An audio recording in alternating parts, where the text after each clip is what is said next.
सुधा Yadav central parliamentary board की member, CEC का member Bhupendra Yadav, Rao Inderjit Singh यहाँ केंद्रीय मंत्री।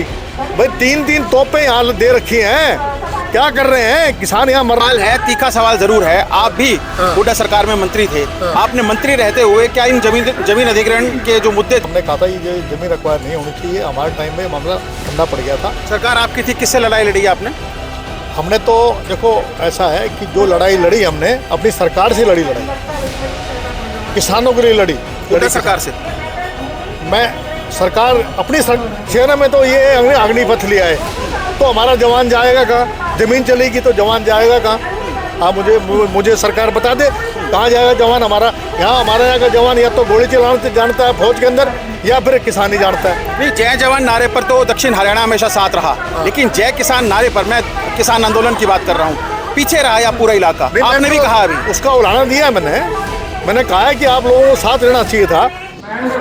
किसान महापंचायत में पहुंचे हैं कैप्टन अजय सिंह यादव, इनसे बातचीत करेंगे। सर, क्या कहेंगे इस महापंचायत को लेकर? आपने क्या कुछ आश्वासन दिया है? देखो जी, हमने तो जो यहाँ की पंचायत है, जो इनके प्रधान है रोहतास जी हैं, भाई हमारे महेंद्र जी हैं, सतदेव जी हैं, सोचन जी हैं, इनका भाई जोगिंदर जी का मेरे पास नोता है और हमने तो भूमि अधिग्रहण के लिए संघर्ष भी किया था। भूमि अधिग्रहण एक्ट जो 2013 का जो पास हुआ था, वो सोनिया गांधी जी और राहुल गांधी जी लेके आए थे कि जब तक 70% किसान हाँ नहीं भरते हैं उनकी ज़मीन अक्वायर नहीं हो सकती। ये 18-10 एकड़ 2011 में भी ये चला था मामला, उस वक्त भी हमने इसको रोक दिया था। हमने कहा था ये ज़मीन अक्वायर नहीं होनी चाहिए। हमारे टाइम में मामला ठंडा पड़ गया था। सरकार आपकी थी, किससे लड़ाई लड़ी आपने? हमने तो देखो ऐसा है कि जो लड़ाई लड़ी हमने अपनी सरकार से लड़ी, किसानों के लिए लड़ी सरकार से। मैं सरकार अपनी सरकार कह रहा हूँ, मैं अपनी सरकार किसकी होती है? कांग्रेस की सरकार। उस समय हमने ये कहा था और कि जो किसान की ज़मीन औने पौने दाम पे नहीं लेनी चाहिए। अगर किसान चाहता है, जैसे हमारे यहाँ तो इंडस्ट्री इतनी बन गई है, बावड़ में इंडस्ट्री है, मानेसर में इंडस्ट्री है, बच्चे यहाँ के लगते नहीं है, तो हमने इंडस्ट्रियों को हमने क्या करना है इंडस्ट्रियों का? जो हमारे पास खेती बाड़ी नहीं होगी, जो हमारे पास ज़मीन ही नहीं होगी। और यहाँ पहले दो चीज़ पर डिपेंड करते थे, कृषि पे और सेना में तो ये अग्निपथ लिया है, तो हमारा जवान जाएगा कहाँ? ज़मीन चलेगी तो जवान जाएगा कहाँ? आप मुझे सरकार बता दे कहाँ जाएगा जवान हमारा? हमारे यहाँ का जवान या तो गोली चलाना जानता है फौज के अंदर, या फिर किसानी जानता है। नहीं, जय जवान नारे पर तो दक्षिण हरियाणा हमेशा साथ रहा, लेकिन जय किसान नारे पर, मैं किसान आंदोलन की बात कर रहा हूँ, पीछे रहा या पूरा इलाका? आपने भी कहा अभी उसका उदाहरण दिया है मैंने कहा है कि आप लोगों को साथ रहना चाहिए था, साथ देना चाहिए था।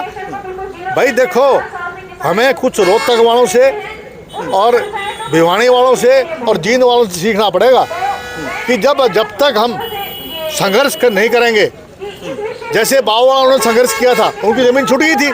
अगर सही मायने में संघर्ष करेंगे, सरकार मजबूर होगी छोड़ने के लिए, तो मैं तो इनके साथ हूँ हर तरीके से।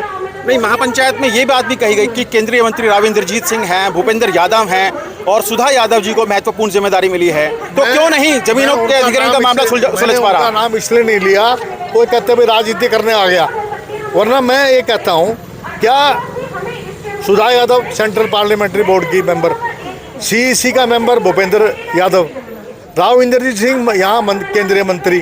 भाई तीन तोपें यहाँ दे रखी हैं, क्या कर रहे हैं? किसान यहाँ मर रहा है, महंगाई, बेरोजगारी, भ्रष्टाचार, इतना कुछ हो रहा है, क्या कर रहे हैं? क्यों नहीं कर पा रहे? क्या आपको क्या लगता है? भाई हिम्मत चाहिए ना, आपको सत्ता से मोह छोड़ना पड़ेगा।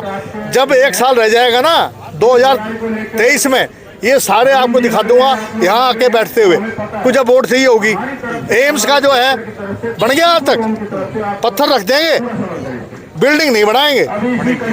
मनीठी नहीं, वहाँ पर अपना इसमें काकरोल में तो यूनिवर्सिटी बननी थी, और आपका जो है इसमें बिनौला में डिफेंस यूनिवर्सिटी बननी थी, और आपके हमारे मनीठी के पास गांव माजरा है, वहाँ पर एम्स बनना था। ये एम्स का पत्थर जब रखेंगे, जब 2023 आ जाएगा, बिल्डिंग बनाएंगे नहीं और लोगों को बेवकूफ़ बनाते हैं कि भाई थारी यूनिवर्सिटी बना दी, कप्तान साहब, सारा एम्स बना दिया। एक सवाल है, तीखा सवाल जरूर है, आप भी हुड्डा सरकार में मंत्री थे, आपने मंत्री रहते हुए क्या इन जमीन अधिग्रहण के जो मुद्दे थे उनका विरोध किया?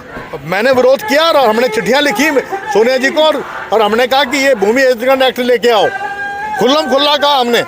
और चिरंजीव तो यहाँ आया था, यूथ का प्रेसिडेंट था, यहाँ आया था। हम तो भाई, मैं तो किसान का बेटा हूँ मैं। हाँ, बड़ा जागीरदार थे, अब जागीरदार कहाँ बड़े रह गए। अब तो वो यही 50, 60, 70 किले वाले जमींदार रह गए। यहाँ तो इतने भी नहीं है। तो क्या कहना चाहेंगे मनोहर लाल जी को आप कि क्यों नहीं बात सुनी जा रही है? विनती है मनोहर लाल जी से कि जिद छोड़ दो और किसानों को जमीन छोड़ दो। तो ये हमारे साथ कैप्टन अजय यादव थे जो महापंचायत में पहुंचे थे, किसानों को आश्वासन दिया है कि अगर इनकी मांग को नहीं सुना गया तो आंदोलन को और उग्र करना पड़ेगा और ये तमाम आंदोलन में किसानों के साथ रहेंगे। कैमरामैन जितेंद्र शर्मा के साथ नीरज गुरुग्राम, हरियाणा तक।